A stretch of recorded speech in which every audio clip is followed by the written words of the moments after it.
another thing that I see is, we used to call them an agency. I don't know if you've ever called them this, a unicorn. When you're looking for a unicorn. Yep.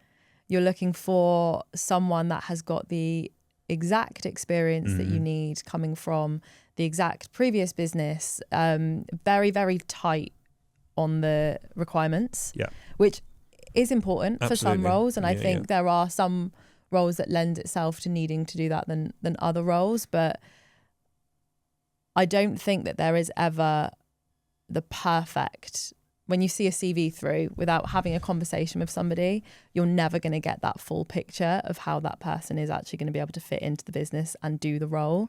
And I do think one of the mistakes I see is perhaps not looking beyond the CV.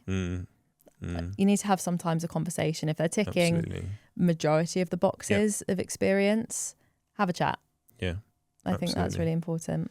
Yeah, absolutely. And I think if anyone's hired or been through recruitment processes, when someone comes on board, how often do you remember the CV compared to remembering the conversation or the interview? Yeah.